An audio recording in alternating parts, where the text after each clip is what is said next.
नमस्कार दोस्तों आप राजस्थान की विभिन्न प्रतियोगी परीक्षाओं की तैयारी कर रहे हैं और आपके सामने सबसे बड़ी दिक्कत आती है वो आती है कि हम चाहे राजस्थान का भूगोल हो, इतिहास हो, कला संस्कृति हो या राजनीति विज्ञान हो, इसके आरबीएससी और एनसीईआरटी पर आधारित नोट्स पढ़े।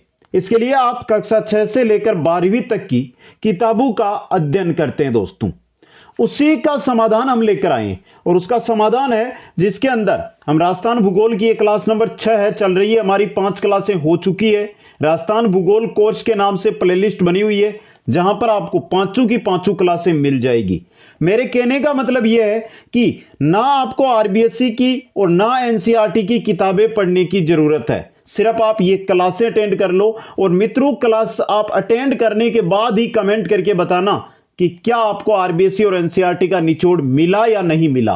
अगर मिला तो अपने मित्रों तक शेयर कर देना, मेरे को बताने की जरूरत नहीं है, क्योंकि बहुत सारे साथी ये किताबों का जुगाड़ करते हैं, तो उन जुगाड़ से बचिए और ये नोट्स है वो पढ़िए दोस्तों। राजस्थान भूगोल की आज की जो क्लास नंबर 6 है हमारी, उसमें हमारा जो टॉपिक रहने वाला है वो रहने वाला है मानसून एवं जलवायु दोस्तों। राजस्थान का मानसून और जलवायु है, इसके बारे में संपूर्ण चर्चा इस क्लास के अंदर करेंगे। एक क्लास 1 नंबर आपका पक्का करेगी दोस्तों। आप अगर किसी भी भर्ती की छोटी से छोटी ग्रुप डी से लेकर आरएस की तैयारी कर रहे हैं तो यह क्लास मिस मत करिए। हर दिन जो क्लास आती है उसको अटेंड करिए दोस्तों। सबसे पहले एक बार सभी साथी इस क्लास को लाइक, शेयर और जो नए साथी जुड़ रहे हैं वो चैनल को सब्सक्राइब करें। और साथियों को नोट्स भी चाहिए होंगे तो नोट्स के लिए आप कुचामन ऑनलाइन क्लासेज ऐप है हमारी, उसको डाउनलोड करके स्टोर से प्राप्त कर सकते हैं दोस्तों। चलिए मित्रों, शुरू करते हैं इस क्लास को। देखिए मैं आराम से आपको हर चीज बताता हूं, वो राजस्थान का नक्शा बनाकर बताता हूं और उसी प्रकार हमें चलने हैं और मैं नोट्सों के द्वारा ही आपको अध्ययन कराऊंगा। समझ गए? ये नहीं है कि आप नोट्स नहीं बना सकते। अगर आप ऐप से नोट्स नहीं ले रहे हैं तो यहां से आप सीधे अपने नोट्स है वो बना सकते हैं दोस्तों। देखिए, अक्षांश रेखाओं के आधार पर राजस्थान 2 जलवायु कटिबंध में स्थित है मित्रों। कैसे? यहां से कर्क रेखा गुजरती है राजस्थान की, पढ़ा है आपने, 26 किलोमीटर बांसवाड़ा डूंगरपुर में से गुजरती है कर्क रेखा। तो देखिए, ये तो आ गया शीतोष्ण और ये आ गया उष्ण है। तो कर्क रेखा के दक्षिण में डूंगरपुर व बांसवाड़ा का कुछ भाग है जो उष्ण कटिबंध में है। ये देखिए यहां पर नीचे है ना, यहां पे। जबकि कर्क रेखा के उत्तर में अधिकांश राजस्थान उपोष्ण यानी शीतोष्ण कटिबंध में। ये राजस्थान किस में आ गया? शीतोष्ण कटिबंध में आ गया दोस्तों। बेसिक जानकारी है, पता चल गई आपको, 2 कटिबंधों में है दोस्तों।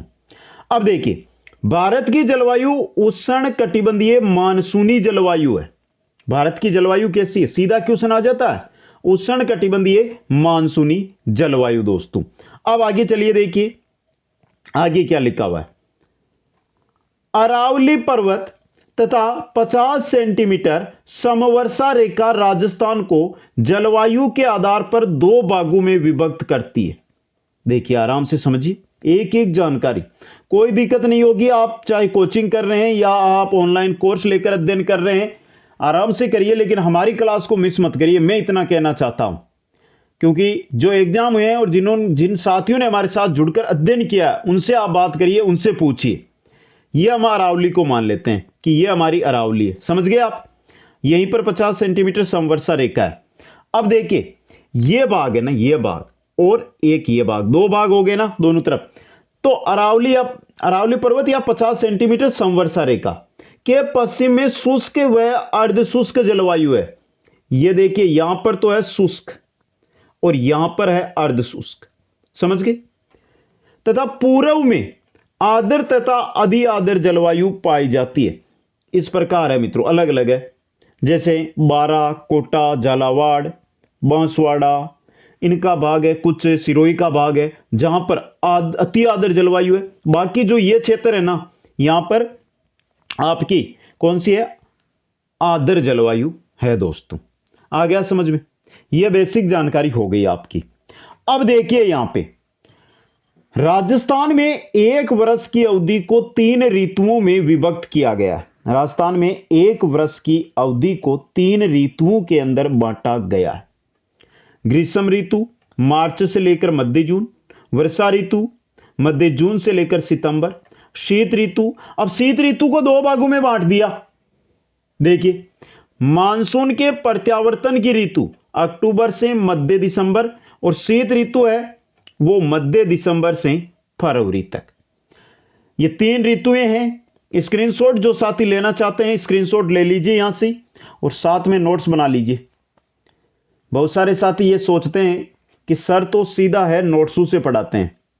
मित्रों, अगर मैं बोर्ड पे आके आपको पढ़ाऊंगा तो मैं इस प्रकार नोट्स नहीं दे पाऊंगा आपको। मैं चाहता हूं कि आपके पास नोट्स भी हो और कहां सी चीज कहां पर है वो भी आपको समझ में आए। दोस्तों समझ गए? उसी हिसाब से मैंने सेकंड ग्रेड और रीट की कंप्लीट तैयारी करवाई थी। पिछले 1 साल से मैं इस पर लगा हुआ हूं। Second grade first paper complete करवाया, अच्छे क्वेश्चन 85% क्वेश्चन डिटो नोट्सों से दिए। रीट के अंदर 75% क्वेश्चन नोट्सों से दिए। इसी प्रकार हमारा आगे जो भी भर्तियां, अब हमने मिशन ले लिया है कि हम उन भर्तियों की तैयारी करें जो राजस्थान में होती है, चाहे छोटी हो चाहे बड़ी हो। नोट्स कंप्लीट करा दें जिससे बच्चे इधर से उधर ना भटके। दोस्तों आगे चलिए, सबसे पहले बात करते हैं ग्रीष्म ऋतु की।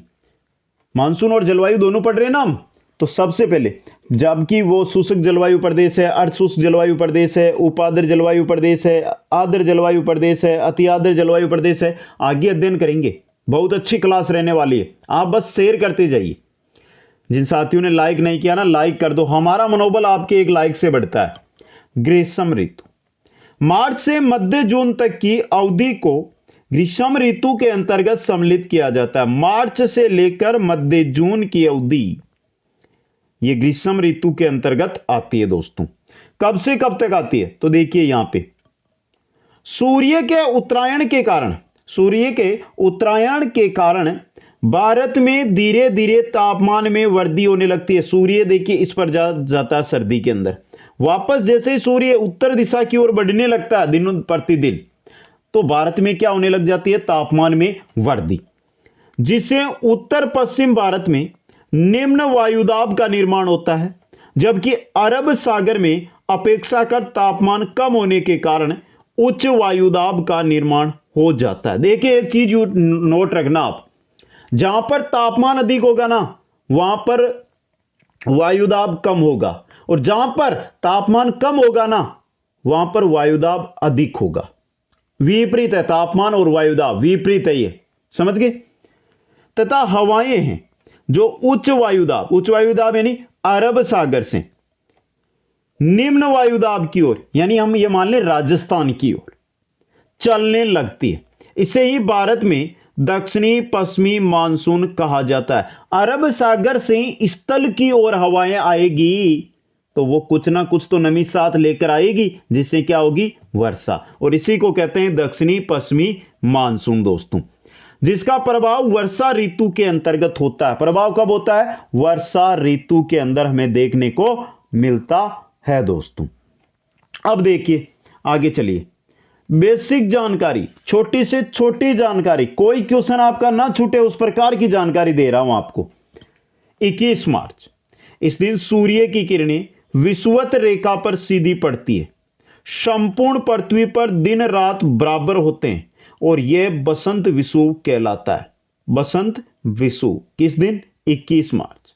विषुवत रेखा 0 डिग्री अक्षांश रेखा पर सूर्य की किरणें सीधी पड़ती है इस दिन। समझ गए मित्रों? बात कर लेते हैं 21 जून की। इस दिन सूर्य की किरणें कर्क रेखा पर सीधी पड़ती है। इस 21 मार्च को तो पड़ेगी यहां पर, और यह है आपकी कर्क रेखा, और कर्क रेखा पर पड़ती है 21 जून को। समझे? राजस्थान में सबसे लंबा दिन होता है और सबसे गर्म दिन होता है यह दिन। दिन की समय होता है 13 घंटे 27 मिनट का। दिन का समय कितना होता है? 13 घंटे 27 मिनट का। दोस्तों कहीं पर भी ऐसी जानकारी नहीं दी गई।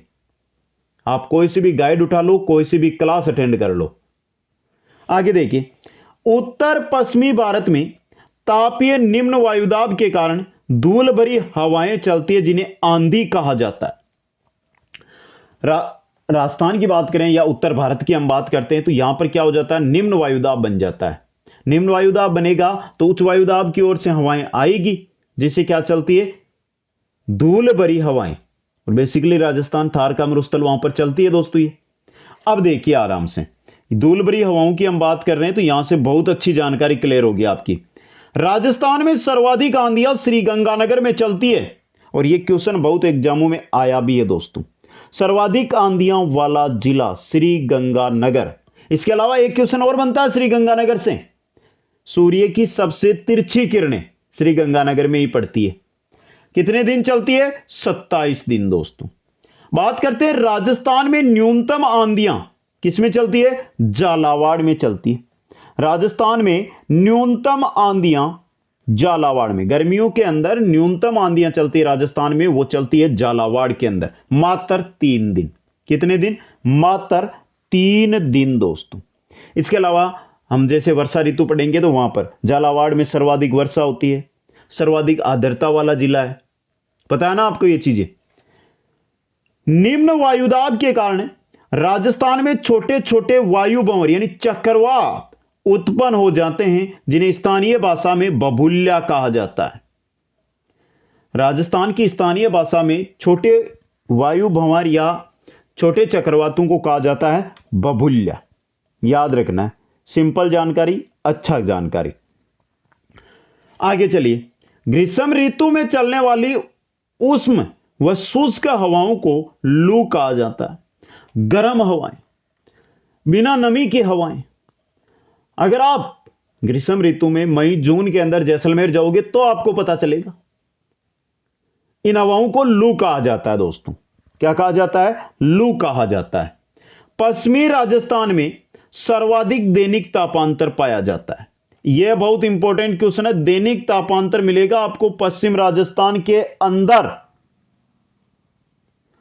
समझ गए।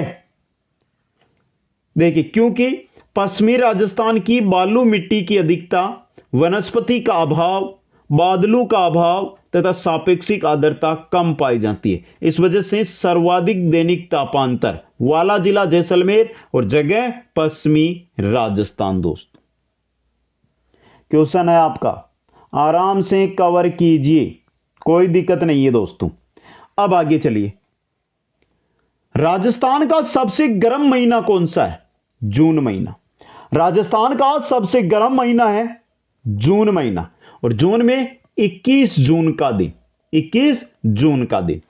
राजस्थान का औसत वार्षिक तापमान कितना है, 38 डिग्री सेल्सियस। राजस्थान का औसत वार्षिक तापमान 38 डिग्री सेल्सियस। बहुत ही इंपॉर्टेंट चीज है दोस्तों ये, समझ गए। आगे देखिए, राजस्थान का सबसे गर्म जिला, राजस्थान का सबसे गर्म जिला चूरू। सर्वाधिक ठंडा जिला भी चूरू है, गर्म और ठंडा दोस्तों। सर्वाधिक तापांतर वाला जिला भी चूरू है, सर्वाधिक तापांतर वाला जिला भी चूरू है, याद रख लेना। और सर्वाधिक गर्म स्थान वो भी चूरू है, समझे आप। आगे चलिए, राजस्थान में सर्वाधिक दैनिक तापांतर वाला जिला जैसलमेर, पश्चिमी राजस्थान में जैसलमेर। राजस्थान में न्यूनतम दैनिक तापांतर वाला जिला, न्यूनतम दैनिक तापांतर वाला जिला स्थान बताया गया है वो है माउंट आबू। कौन सा है, माउंट आबू, सिरोही वाला। आगे देखिए, राजस्थान में वाष्पोत्सर्जन की सर्वाधिक दर, वाष्पोत्सर्जन की सर्वाधिक दर कहां पर है दोस्तों, जैसलमेर में, जून महीने के अंदर। किसमें, जून महीने के अंदर दोस्तों। आराम से देखिए, एक एक क्वेश्चन को कवर करके बढ़ना है हमें आगे दोस्तों। आगे देखिए, राजस्थान में वाष्पोत्सर्जन की न्यूनतम दर, वाष्पोत्सर्जन की न्यूनतम दर है वो है डूंगरपुर में, और किसमें है, दिसंबर में। न्यूनतम तापांतर वाला जिला भी डूंगरपुर है, न्यूनतम तापांतर वाला जिला भी डूंगरपुर ही है दोस्तों, समझे आप। अच्छे क्वेश्चन, हर एक क्वेश्चन आपके एग्जाम की दृष्टि से इंपॉर्टेंट रहने वाला है। तो ध्यान से देखते हुए आगे बढ़ना है हमें दोस्तों। ये ग्रीष्म ऋतु के बारे में हमने अध्ययन किया है, समझिए मित्रों आप। ये ग्रीष्म ऋतु थी हमारी, जिसके बारे में मैंने बता दिया सब अध्ययन। और अगर आपने नोट्स बना लिया ना, तो जैसे ही क्लास पूरी हो एक बार इन नोट्सों का रिवीजन जरूर कर लेना। अब आपने अगर एनसीईआरटी पढ़ी है, आरबीएसई पढ़ी है, तो यहां से आपको पता चल गया होगा कि मैंने कोई चीज छोड़ी नहीं है आपके लिए जिससे आपका पर्सन क्या हो जाए, गलत हो जाए। 2 नंबर की जो हमारी ऋतु आती है वो आती है वर्षा ऋतु। ग्रीष्म ऋतु के बाद वर्षा ऋतु, मध्य जून से लेकर सितंबर तक, मध्य जून से लेकर सितंबर तक दोस्तों। बहुत ही अच्छा क्वेश्चन यहां से आपके लिए बन सकता है। और अच्छा क्या, यह मानकर चलिए बहुत ही अच्छा क्वेश्चन, टॉप इंपोर्टेंट क्वेश्चन यहां से बन सकता है। देखिए, मानसून की खोज की थी हिप्पोलस ने, ग्रीस नाविक था ये। मानसून की खोज की थी हिप्पोलस ने, ग्रीस नाविक था ये। इंपोर्टेंट क्वेश्चन है, बहुत कम जगह आपने ये चीज है जो पढ़ी होगी पहले, समझे। आगे बढ़िए। मानसून का अध्ययन करने वाला प्रथम विद्वान कौन था? अल मसूदी था। मानसून अरबी भाषा के मौसम शब्द से बना है। मानसून अरबी भाषा के मौसम शब्द से बना है, जिसका अर्थ होता है पवनों की दिशा। पवनों की दिशा आया समझ में आपको। मध्य जून से सितंबर की अवधि को वर्षा ऋतु के अंतर्गत सम्मिलित किया जाता है दोस्तों। मध्य जून से सितंबर की अवधि वर्षा ऋतु कहलाती है। बेसिक जानकारी दे रहा हूं, कोई दिक्कत वाली जानकारी नहीं दे रहा हूं, समझे आप। आगे चलिए। अब एक दिन आया 23 सितंबर। सितंबर तक की अवधि आती है ना मध्य जून से। 23 सितंबर, इस दिन सूर्य की किरणें विषुवत रेखा पर सीधी पड़ती है। संपूर्ण पृथ्वी पर दिन रात बराबर होते हैं और इसे शरद विषुव कहते हैं। इसको क्या कहते हैं? शरद विषुव कहते हैं दोस्तों, समझ गए। इस समय भारत में दक्षिण पश्चिमी मानसून का प्रभाव होता है, जो गर्मी के अंदर निम्न वायुदाब उत्तरी भारत में बना, उच्च वायुदाब अरब सागर में बना। उसके कारण जो हवाएं इधर चलती है, उसके कारण दक्षिणी पश्चिमी मानसून है वो उत्तरी भारत या संपूर्ण भारत पर सक्रिय रहता है। राजस्थान में होने वाली कुल वार्षिक वर्षा का 90% से अधिक भाग दक्षिणी पश्चिमी मानसून से प्राप्त होता है। एक एक क्वेश्चन और एक एक जानकारी आपको दे रहा हूं, आप आराम से देखते हुए आगे बढ़िए दोस्तों। अब हम बात तो कर रहे हैं कि दक्षिणी मानसून है, संपूर्ण भारत पर यह रहता है दोस्तों, छाया हुआ। संपूर्ण भारत पे दक्षिणी मानसून है, लेकिन दक्षिणी मानसून एक तो सीधा आता है, एक इधर से आता है, 2 साइड से आता है ना। एक तो हम पढ़ते हैं कि बंगाल की खाड़ी की शाखा और एक अरब सागरीय शाखा, यह चीज हमने पढ़ी भी है, बहुत जगह पढ़ी है। तो चलिए उसके बारे में चर्चा करते हैं, देखते हैं उसके बारे में। दक्षिणी भारत की प्रायद्वीपीय आकृति के कारण, नीचे से भारत इस प्रकार है ना, के कारण दक्षिणी पश्चिमी मानसून 2 शाखाओं में विभक्त हो जाता है। एक तो इधर से आके इधर से आता है और एक सीधा आ जाता है। तो बंगाल की खाड़ी की शाखा तो यह रही आपकी, और अरब सागरीय शाखा यह रही, समझ गए मित्रों। अब चलिए आगे बढ़िए दोस्तों। राजस्थान में दक्षिणी पश्चिमी मानसून से होने वाली वर्षा का अधिकांश भाग बंगाल की खाड़ी की शाखा से प्राप्त होता है। जो दक्षिणी पश्चिमी मानसून से राजस्थान में वर्षा होती है 90%, और जो दक्षिणी पश्चिमी मानसून की 2 शाखाएं, इनमें से सर्वाधिक वर्षा होती है वो होती है बंगाल की खाड़ी की शाखा से। याद रखना दोस्तों, अच्छा क्वेश्चन, इंपॉर्टेंट क्वेश्चन। आगे देखिए, राजस्थान में औसत वार्षिक वर्षा है वो है 57.51 सेंटीमीटर। राजस्थान में वर्षा वाले दिनों की संख्या है वो है 29। राजस्थान में वर्षा वाले दिनों की संख्या कितनी है? 29 है। कितनी है? 29 दोस्तों। राजस्थान में पश्चिम से पूर्व की ओर, देखिए पश्चिम से पूर्व की ओर, यह राजस्थान बना लिया मैंने, समझ गए। पश्चिम से पूर्व की ओर बढ़े, उत्तर से दक्षिण की ओर इस प्रकार बढ़े, तथा उत्तर पश्चिम से दक्षिण पूर्व इस प्रकार बढ़े। चाहे इस प्रकार बढ़ रहे हो, चाहे इस प्रकार बढ़ रहे हो, चाहे इस प्रकार बढ़ रहे हो, जाने पर वर्षा की मात्रा में वृद्धि मिलेगी आपको। क्या मिलेगी? वर्षा की मात्रा में वृद्धि मिलेगी। राजस्थान में सर्वाधिक वर्षा दक्षिणी व दक्षिणी पूर्वी भागों में इस जगह होती है। सर्वाधिक वर्षा राजस्थान के अंदर यहां पर दक्षिणी और दक्षिणी पूर्वी भागों के अंदर। आगे चलिए मित्रों, बंगाल की खाड़ी से आने वाली मानसूनी हवाएं अरावली पर्वत के पूर्व एवं दक्षिणी पूर्वी भागों की ओर अधिक वर्षा करती है। देखिए इस प्रकार है अरावली, हमारे यह है ना अरावली। अब यहां से मानसूनी हवाएं आएगी तो इससे टकराएगी और यहां पर वर्षा कर देगी। तो यह पूर्वी भाग, यह दक्षिणी पूर्वी भाग, यह बंगाल की खाड़ी की शाखा करती है। अरावली पर्वत के पश्चिम की ओर का भूभाग वृष्टि छाया प्रदेश में स्थित होने के कारण न्यून वर्षा, वृष्टि छाया प्रदेश आ गया ना, तो यहां पर बहुत कम वर्षा प्राप्त हो पाती है। कारण कि जो अरब सागरीय शाखा आती है ना, वो बिना किसी रुकावट के क्या निकल जाती है, आगे निकल जाती है। रुकावट ही नहीं है उसमें, समानांतर है अरावली तो उसके, इस वजह से वो आगे निकल जाती है दोस्तों। अब देखिए राजस्थान में होती है कम वर्षा, और राजस्थान में कम वर्षा होती क्यों है, इसका कारण क्या है, यह भी देखते हैं। चलिए देखते हैं दोस्तों। अरब सागरीय मानसूनी हवाएं राजस्थान में अरावली पर्वत के समानांतर अवरोध के अभाव में आगे निकल जाती है, जिससे राजस्थान में वर्षा कम होती है, जो चीज मैंने आपको बता दी। बंगाल की खाड़ी से आने वाली मानसूनी हवाएं अधिकांशतः वर्षा गंगा के मैदान में प्रदान कर देती है। लंबी चलकर आती है ये तो बीच में वर्षा तो कर देती है, जिससे राजस्थान तक पहुंचते पहुंचते इन हवाओं की आर्द्रता की कमी हो जाती है, और इस कारण राजस्थान में वर्षा बहुत ही कम होती है दोस्तों। तीसरा कारण क्या है, यह रहा, पाकिस्तान के बलूचिस्तान क्षेत्र से आने वाली गर्म हवाएं राजस्थान में पहुंचकर सापेक्षिक आर्द्रता को कम कर देती है, जिसके कारण राजस्थान में वर्षा कम होती है। ये तीन कारण है जिससे राजस्थान में वर्षा में कमी देखने को मिलती है दोस्तों। अब चलिए आगे थोड़ा सा, बहुत सारे जो सीधे क्वेश्चन बनते हैं वो यहां से बनेंगे। राजस्थान में कुल वार्षिक वर्षा का अधिकांश भाग जुलाई और अगस्त माह में प्राप्त होता है।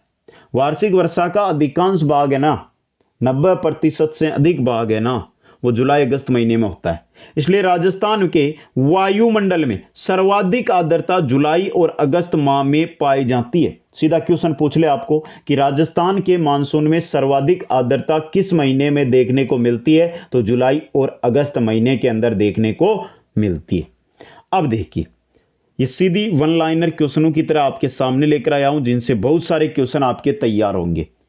राजस्थान में मानसून का प्रवेश द्वार, राजस्थान में मानसून का प्रवेश द्वार बांसवाड़ा जिला है। राजस्थान का आदर जिला झालावाड़, राजस्थान का आदर जिला झालावाड़ है दोस्तों। राजस्थान में सर्वाधिक वर्षा वाला जिला झालावाड़ है। दूसरा कौन सा है, दूसरा बांसवाड़ा है। 1 नंबर पर झालावाड़, 2 नंबर पर बांसवाड़ा। राजस्थान में न्यूनतम वर्षा वाला जिला जैसलमेर है। कम वर्षा वाला जिला या न्यूनतम वर्षा वाला जिला जैसलमेर है। और कम वर्षा वाला स्थान पूछ ले तो देखिए राजस्थान में न्यूनतम वर्षा वाला स्थान यह है सम जैसलमेर, सम जैसलमेर। एक क्वेश्चन आया था जो मैंने ग्रीष्म ऋतु में नहीं बताया। राजस्थान में सर्वाधिक शुष्क स्थान, राजस्थान में सर्वाधिक शुष्क स्थान है जोधपुर का फलोदी शहर, जोधपुर का फलोदी शहर दोस्तों। आ गया समझ में आपको। राजस्थान में सर्वाधिक वर्षा वाला स्थान है माउंट आबू, सिरोही के अंदर सर्वाधिक वर्षा वाला स्थान माउंट आबू सिरोही। न्यूनतम तापांतर वाला, सर्वाधिक आर्द्रता वाला स्थान है। आर्द्र जिला तो कौन सा है, झालावाड़ है। लेकिन आर्द्र स्थान की अगर हम बात करते हैं, सर्वाधिक आर्द्रता वाला स्थान माउंट आबू है। सर्वाधिक वर्षा वाला स्थान भी माउंट आबू है। समझ गए दोस्तों, इंपॉर्टेंट क्वेश्चन बन सकता है आपके लिए ये। आगे चलिए, राजस्थान में वर्षा में न्यूनतम परिवर्तनशीलता झालावाड़ में देखने को मिलती है, और राजस्थान में वर्षा में अधिकतम परिवर्तनशीलता जैसलमेर के अंदर देखने को मिलेगी दोस्तों। आगे देखिए, राजस्थान में अधिकांश वर्षा जुलाई अगस्त माह में होती है। राजस्थान में अधिकांश वर्षा जुलाई माह के अंदर होती है। समझ गए? आगे चलिए, ये हो गई दो ऋतुएं। तीसरी ऋतु आती है शीत ऋतु।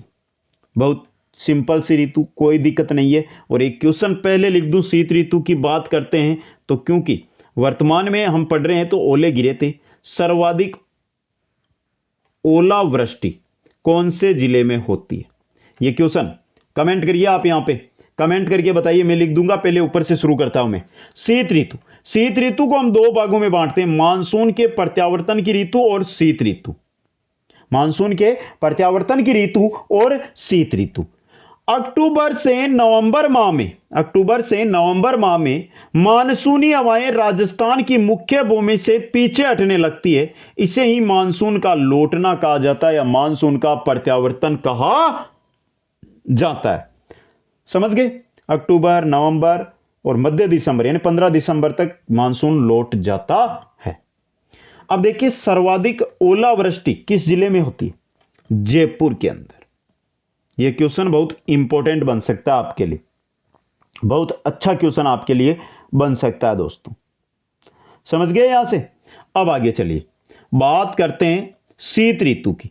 तो मध्य दिसंबर से लेकर फरवरी तक की अवधि को शीत ऋतु के अंतर्गत सम्मिलित किया जाता है, यानी 16 दिसंबर से लेकर फरवरी 28 या 29 फरवरी। समझ गए? चलिए अब बात करते हैं शीत ऋतु के बारे में।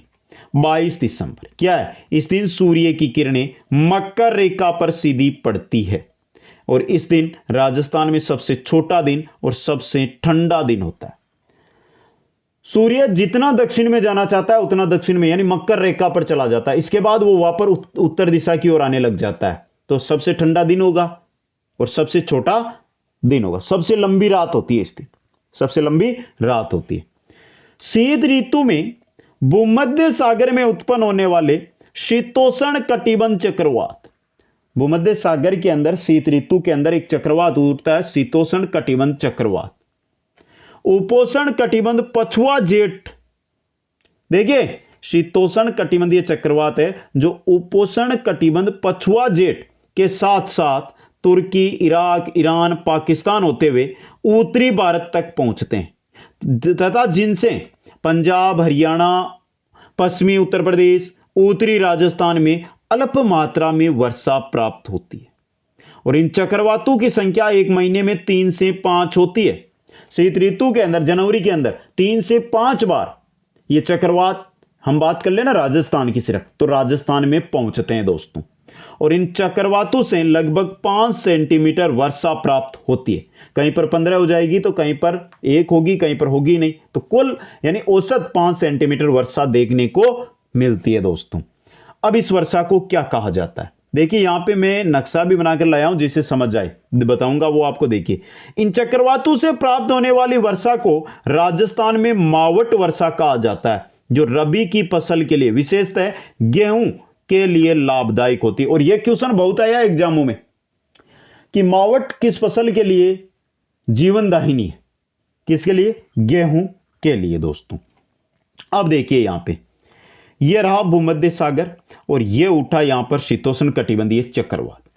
फिर यह उपोष्ण कटिबंधीय पछुआ जेठ धारा हवा के साथ मिलता है और तुर्की, इराक, ईरान, पाकिस्तान और भारत में देखिए पंजाब, हरियाणा, उत्तर प्रदेश, राजस्थान, यहां पर यह थोड़ी बहुत वर्षा करता है दोस्तों।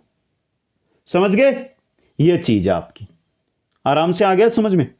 यह बताना चाह रहा था। तो मित्रों ये 3 ऋतुएं हैं। ऋतुओं के बारे में, मानसून और जलवायु दोनों पढ़ रहे हैं, तो ऋतुओं के बारे में हमने अध्ययन कर लिया है। अब चलते हैं राजस्थान के सामान्य जलवायु प्रदेशों की ओर। पहले में शीत ऋतु की अगर हम बात करते हैं तो शीत ऋतु से रिलेटेड जो क्वेश्चन थे वो आपके सामने मैंने रख दिए हैं सब। कोई भी आपको दिक्कत हो, किसी भी प्रकार की कोई दिक्कत हो तो कमेंट कर देना, और लाइक जिन्होंने अभी तक नहीं किया लाइक करते जाइए। मित्रों राजस्थान के सामान्य जलवायु प्रदेश, सबसे पहले जलवायु प्रदेशों की अगर हम बात करते हैं कि राजस्थान के सामान्य जलवायु प्रदेश कितने हैं? 5। देखिए शुष्क जलवायु प्रदेश, अर्ध शुष्क जलवायु प्रदेश, तीसरा कौन सा है? उप आर्द्र शुष्क जलवायु प्रदेश, चौथा है आर्द्र जलवायु प्रदेश, और पांचवा है अति आर्द्र जलवायु प्रदेश। देखिए, लाजपत राय बल्ला के द्वारा राजस्थान को तापमान एवं वर्षा, इंपॉर्टेंट चीज है, बता देता हूं, आजकल क्वेश्चन यहीं से बनता है, यहीं से, के आधार पर 5 जलवायु प्रदेशों में विभक्त किया गया है, जिनके नाम मैंने आपको बता दिए। अब चलिए एक एक के बारे में चर्चा करते हैं। पहला है शुष्क जलवायु प्रदेश। शुष्क जलवायु प्रदेश, समझ गए, यानी सूखा प्रदेश, यानी कि जहां पर औसत वार्षिक वर्षा 0 से 20 सेंटीमीटर हो। क्या हो? 0 से 20 सेंटीमीटर हो दोस्तों। देखिए, प्रमुख क्षेत्रों में जैसलमेर है, जोधपुर जिले के फलोदी तहसील है, बाड़मेर जिले का कुछ भाग है, गंगानगर व बीकानेर जिले का पश्चिमी भाग है। जैसलमेर तो पूरा इसी में आता है, शुष्क जलवायु प्रदेश में। बीकानेर है, गंगानगर का थोड़ा सा भाग है, बीकानेर का लगभग पश्चिमी आधा भाग आ जाता है, आधा बीकानेर आ जाता है, जोधपुर की फलोदी तहसील आ जाती है, और बाड़मेर का भी पश्चिमी भाग आ जाता है। कुछ भाग है जिसमें पश्चिमी भाग आ जाता है। यह शुष्क जलवायु प्रदेश में आता है। और यही भाग है ना, देखिए ये राजस्थान है ना आपका, इस प्रकार है ये। तो यहां पर देखिए गंगानगर का ये भाग थोड़ा सा बड़ा ले लेते हैं, गंगानगर भी इसमें सम्मिलित कर ले हम। तो देखिए इसमें गर्मियों के अंदर रेत भरी आंधियां चलती है, सर्वाधिक जो गंगानगर में चलती है। तापमान 34 डिग्री से लेकर 40 डिग्री सेल्सियस तक यहां पर देखने को आपको मिलता है गर्मियों के अंदर। सर्दियों की बात करें तो 12 डिग्री से 16 डिग्री सेल्सियस देखने को आपको यहां पर मिलेगा। समझे आप? जो थार का मरुस्थल है ना, उसका पश्चिमी भाग है ये, थार के मरुस्थल का पश्चिमी भाग।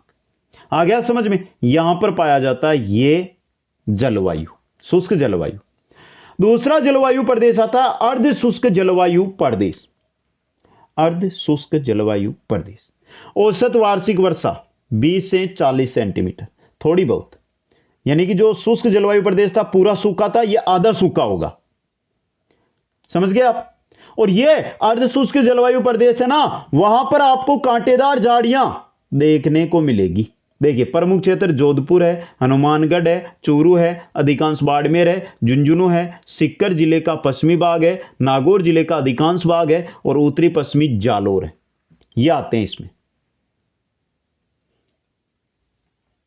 ये अरावली आ गई ना, ये भाग, ये आता अर्ध शुष्क जलवायु प्रदेश के अंदर दोस्तों। समझ गए आप यहां से? अब देखिए शीत ऋतु में यहां का टेम्परेचर रहता है 10 से 17 डिग्री सेल्सियस, और गर्मी के अंदर यहां का टेम्परेचर रहता है 30 से 36 डिग्री सेल्सियस। जो नोट्स बना रहे हैं ना वो लिख लेना साथ में। यह है अर्ध शुष्क जलवायु प्रदेश। अगला जलवायु प्रदेश आता है उप आर्द्र जलवायु प्रदेश। औसत वार्षिक वर्षा की अगर हम बात करते हैं तो 40 से 60 सेंटीमीटर। उप आर्द्र जलवायु प्रदेश या उप आर्द्र शुष्क जलवायु प्रदेश भी इसको कहते हैं दोस्तों। राजस्थान के अरावली पर्वतीय प्रदेश में उप आर्द्र जलवायु पाई जाती है। जो अरावली है ना आपकी, अरावली बनाते हैं ना हम, जब राजस्थान का नक्शा बनाते हैं तो यहां पे अरावली को दर्शाते हैं ना हम इस प्रकार, ये 50 सेंटीमीटर हो गई, और ये जो अरावली है ना यहां पर उप आर्द्र जलवायु प्रदेश पाया जाता है दोस्तों। समझ गए? देखिए प्रमुख क्षेत्रों में अलवर है, जयपुर है, अजमेर है, झुंझुनू है, सीकर जिले का पश्चिमी भाग है, पूर्वी नागौर, राजसमंद व सिरोही जिलों के कुछ भाग इसके अंतर्गत आते हैं दोस्तों। अब देखिए यहां पे सर्दी की अगर हम यहां पर बात करते हैं तो यहां का तापमान जो रहता है वो 12 से 18 डिग्री सेल्सियस रहता है। गर्मी में यहां पर अगर हम टेम्परेचर की बात करते हैं तो 28 से 34 डिग्री सेल्सियस रहता है। यह हो गया उप आर्द्र जलवायु प्रदेश, बहुत ही इंपॉर्टेंट चीज। आगे चलिए, नेक्स्ट आता है आर्द्र जलवायु प्रदेश। आर्द्र जलवायु प्रदेश, औसत वार्षिक वर्षा होती है 60 से 80 सेंटीमीटर। 60 से 80 सेंटीमीटर ऐसा क्षेत्र जहां पर आपको सघन वनस्पति देखने को मिलेगी। सघन वनस्पति जो होगी पतझड़ वनस्पति, या जिसको हम पतझड़ वन है वो पाए जाते हैं यहां पे, पतझड़ वन। समझ गए इसके अंदर? अब देखिए यहां पे अरावली पर्वत के पूर्व की ओर पूर्वी मैदान में आर्द्र जलवायु, जो हमने मैदानी भाग पढ़े ना, मैदानी भाग, देखिए कोटा, बारा, झालावाड़ और बांसवाड़ा को छोड़ दो आप, एक माउंट आबू क्षेत्र को छोड़ दो, बाकी के अंदर जो पूर्वी भाग है ना रावली के, वहां पर आपको आर्द्र जलवायु प्रदेश मिलेगा। जैसे भरतपुर है, धौलपुर है, करौली है, सवाईमाधोपुर है, बूंदी है, टोंक है, भीलवाड़ा है, चित्तौड़गढ़ है, अधिकांश राजसमंद है और उदयपुर है दोस्तों। यहां पर आर्द्र जलवायु प्रदेश है दोस्तों। अब देखिए यहां के टेम्परेचर की अगर हम बात करते हैं तो सर्दी के अंदर, सर्दी में यहां का टेम्परेचर रहता है 14 से 17 डिग्री सेल्सियस और गर्मी में यहां का टेम्परेचर है वो रहता है 32 से 35 डिग्री सेल्सियस। यह हो गया आर्द्र जलवायु प्रदेश आपका, समझ गए मित्रों। आगे चलिए, पांचवां जो हमारा जलवायु प्रदेश आता है वो आपकी स्क्रीन पे है, अति आर्द्र जलवायु प्रदेश, जहां पर औसत वार्षिक वर्षा 80 से लेकर 150 सेंटीमीटर होती है, जहां पर मानसूनी सवाना यानी सदाबहार प्रकार की वनस्पति पाई जाती है दोस्तों, सदाबहार प्रकार की वनस्पति पाई जाती है। देखिए झालावाड़, बारा, कोटा, बांसवाड़ा, प्रतापगढ़, सिरोही जिले का माउंट आबू क्षेत्र, उदयपुर जिले का कुछ भाग अर्थात राजस्थान के दक्षिण व दक्षिणी पूर्वी भाग में अति आर्द्र जलवायु प्रदेश का विस्तार पाया जाता है। विशेषकर जो हाड़ौती का पठार है ना, वो क्षेत्र, जो पठारी भाग है ना, वहां पर पठारी भाग में से सिर्फ आप सिरोही का माउंट आबू क्षेत्र है, उदयपुर है, प्रतापगढ़ है, इनको हटा दो, बाकी पठारी प्रदेश में अति आर्द्र जलवायु प्रदेश पाया जाता है। हमने पढ़ा था ना कि झालावाड़ में सर्वाधिक वर्षा होती है, इसी वजह से, समझ गए। अब तापमान की बात कर लेते हैं। गर्मी के अंदर यहां का तापमान जो रहेगा वो रहेगा 30 से 34 डिग्री सेल्सियस। सर्दी में यहां का जो टेम्परेचर रहेगा वो रहेगा 12 से 18 डिग्री सेल्सियस, अति आर्द्र जलवायु प्रदेश में। तो मित्रों क्लास हो रही है लंबी और क्लास को हम यहीं पर रोकना चाहते हैं। दो भागों में हम जलवायु व मानसून के बारे में अध्ययन करेंगे आगे, जैसे कोपेन का वर्गीकरण है, थोरनवेट का वर्गीकरण है, इनके बारे में कल हमारी जो क्लास रहेगी उसके अंदर हम अध्ययन करेंगे। बस आप कमेंट करके बता दो आज की क्लास आपको कैसी लगी। मित्रों कमेंट करना, लाइक करना और अधिक से अधिक शेयर करना। मैं यही चाहता हूं कि जब अगली भर्ती आए, अभी कोई भर्ती नहीं है ना राजस्थान में, तो जब तक भर्ती नहीं तब तक लगे रहो आप, और भर्ती आए ना उस दिन राजस्थान जीके आपकी तैयार रहेगी। क्लास को लाइक, शेयर और चैनल को सब्सक्राइब करना। आप सभी साथियों को बहुत बहुत धन्यवाद। जय हिंद, जय भारत।